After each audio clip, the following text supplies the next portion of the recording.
First on BBC Two, Winter Warmers from the Delia Smith collection.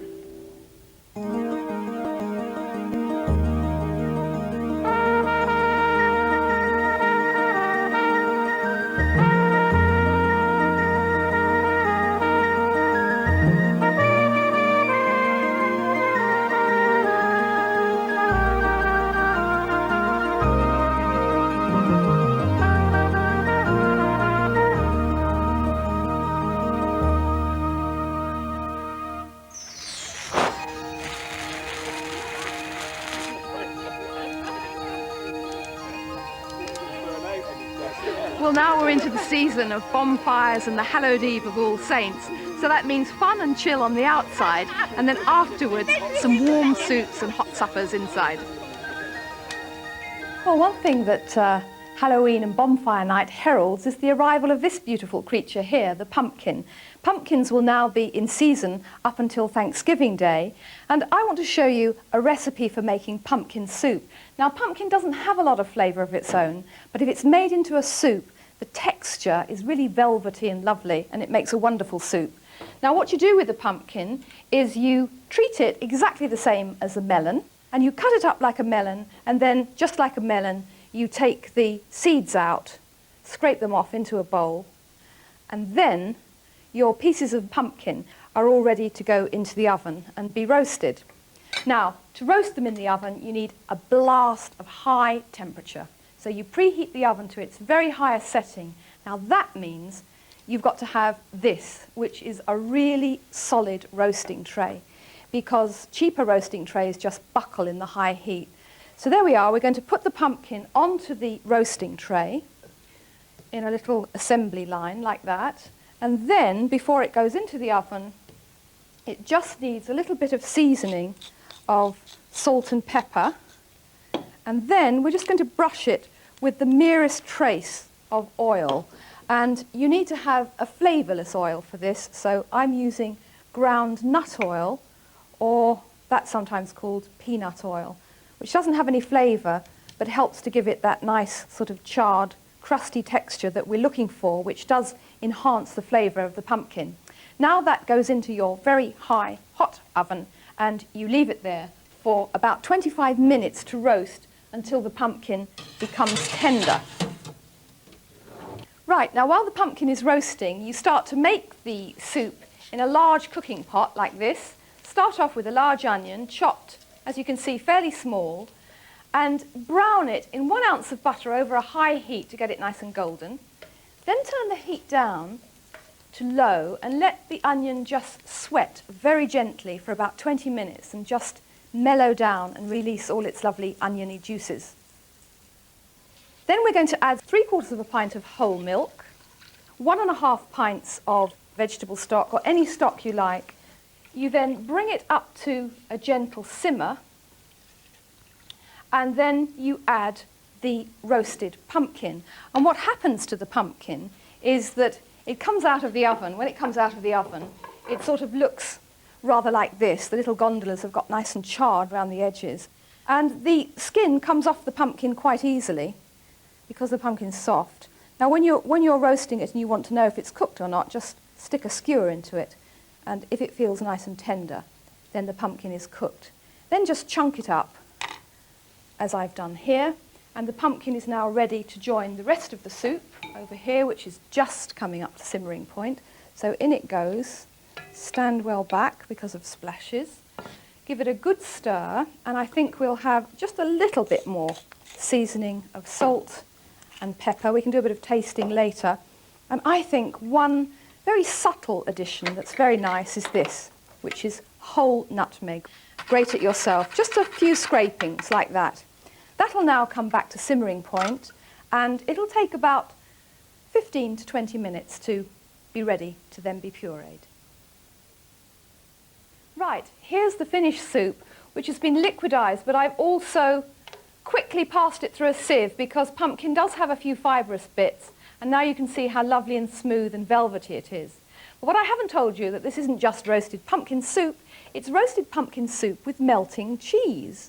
And the melting cheese in this case is an Italian cheese called Fontina, which has a very, very quick melting quality. If you can't get fontina cheese, then you can use Gruyere cheese, which also tastes good and actually has a good melting quality. Now, really, you should just leave that for 1 minute. Don't let it come back to simmering point, but just leave it for 1 minute, and then take it hot to the table, ready to serve into your soup bowls.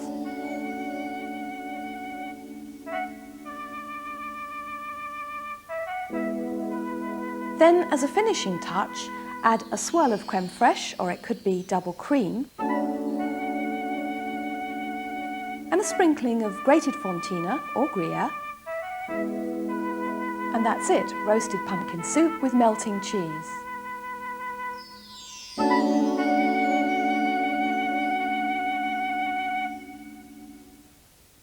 Well, that was a mild and mellow soup.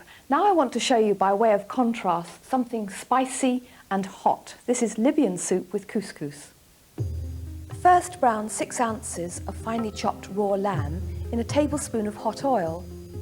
Now in the same pan, brown a large chopped onion and 2 finely chopped cloves of garlic. Next, you dry roast and crush 1 heaped teaspoon of coriander seeds and 1 heaped teaspoon of cumin seeds. After that, 2 more spices, mild chili powder and powdered allspice. The meat is now returned to the pan before you stir in 5 ounces of tomato puree, a fresh green chilli and 2 teaspoons of caster sugar. Add a pint of ready-made lamb stock and a pint and a half of water.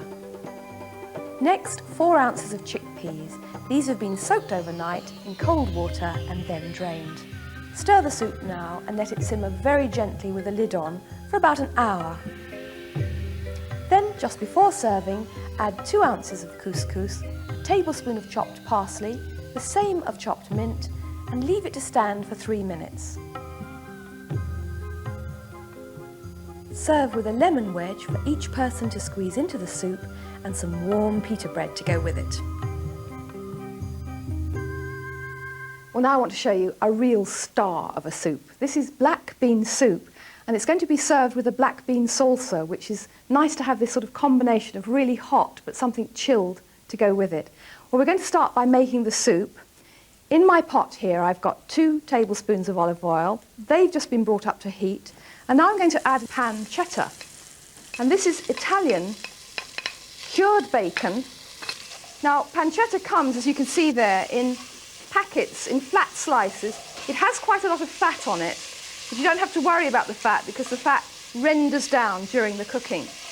Now, what you should be doing with that now is just giving it about 5 minutes to become golden and a little bit crispy.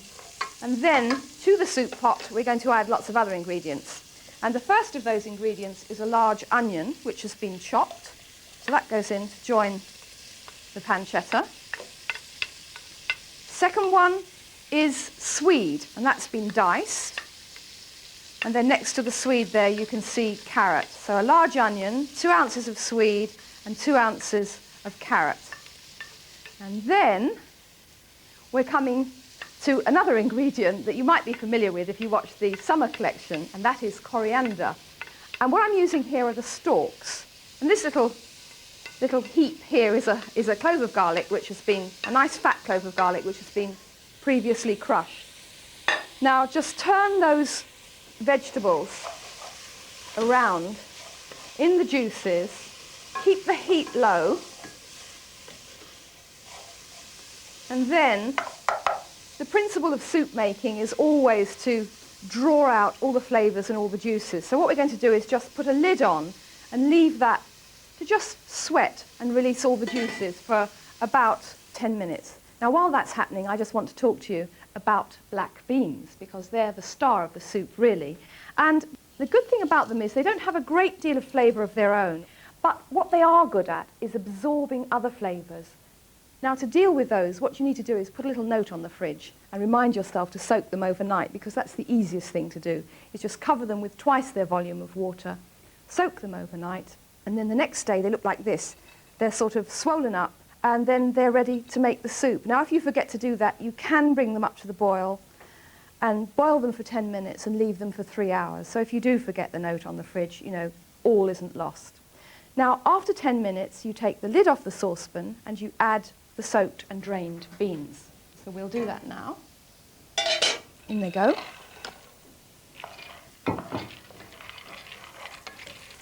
It's very nice looking, this soup. I always enjoy making black bean soup because they're so pretty. Now we're going to add some other flavours. Here I've got a teaspoonful of cumin seeds, and what's happened to these is they've been dry roasted in a frying pan, and I'm going to show you how to do that a bit later on, and then crushed with a pestle and mortar.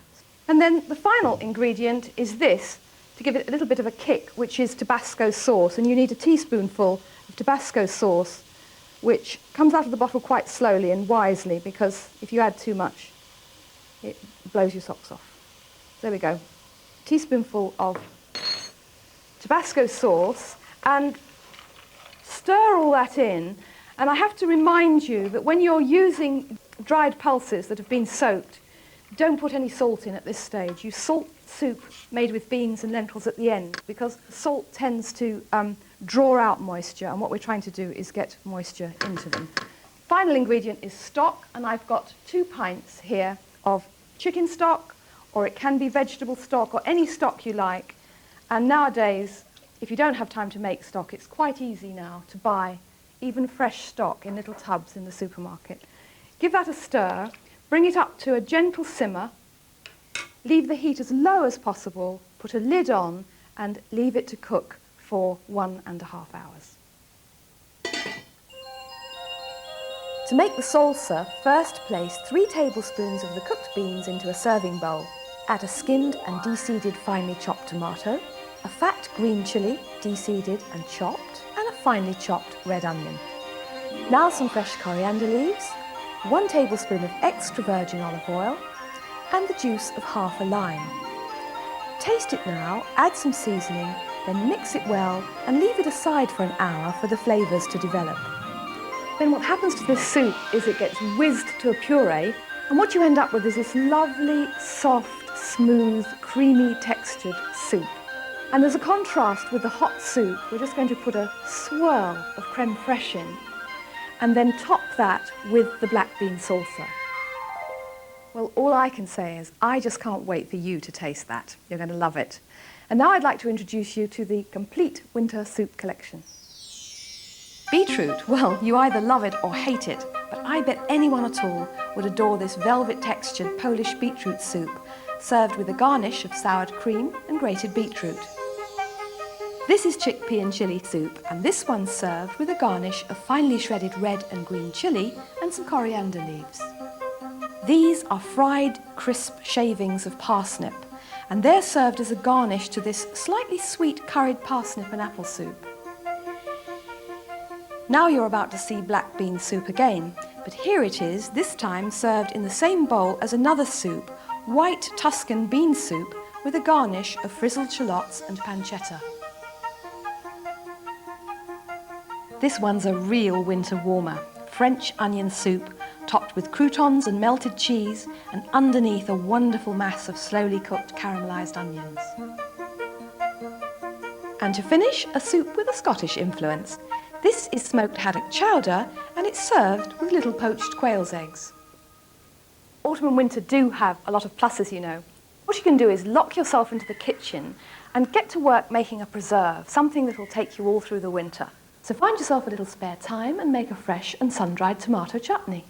And we're going to start off here with sun-dried tomatoes. I just want to explain these to you because although they've taken the nation by storm a bit, get a bit boring sometimes on menus, these you're probably not used to seeing because these are not preserved in oil. They're just dried and left as they are. And what you do with these is you put them into some warm water and then just let them soak for about 20 minutes to be reconstituted. And then they're going to be combined with fresh tomatoes, 4 pounds of fresh tomatoes, and the combination of the dried and the fresh tomatoes together really gives the most wonderful concentrated flavour to the chutney. Now I'm going to take you through the method, but first of all we're going to deal with the spices. And the spices I'm using are whole coriander seeds and whole mustard seeds. But the first thing I want to do is dry roast them to just draw out the flavour. So my pan here has been sitting on the heat, getting really nice and hot, and I'm just going to add the spices to the pan, coriander first, and then mustard seeds. And then what happens here is You just let them sort of drift around in the heat, no oil, nothing, for about a minute or so. And I hope, it looks very pretty like that, doesn't it? I hope that what will happen soon is they'll begin to burst and come to life and start popping. That's it, right. Now, before they all escape, transfer them to a pestle and mortar, and then just give them a little crush. And they don't need to be very finely crushed, just coarsely crushed. And then what happens is the tomatoes are all finely chopped. But what we've done is we've used a food processor here, and I've got them already in the preserving pan. And what I've done is chopped sun-dried tomatoes first on their own. They're quite hard to chop, so you do them on their own. Put them into the preserving pan, followed by the fresh tomatoes. And the good news on the fresh tomatoes is they don't need skinning for chutneys. Now, the next ingredient I'm going to use is chilies and garlic. And I've got 4 chilies here and 4 cloves of garlic. And I'm leaving the seeds in the chilies because this chutney does have a little bit of kick to it, which I think is very nice. I've got 2 red peppers here. They're going in to the processor as well. And now we're just going to give those a little whiz and chop them roughly the same size as the tomatoes.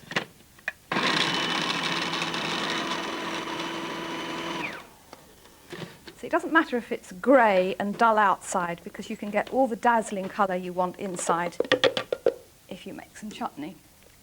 Now in they go to join the tomatoes. I'm just going to give the tomatoes, the 2 kinds of tomatoes, a stir first, and then they'll go in. What a stunning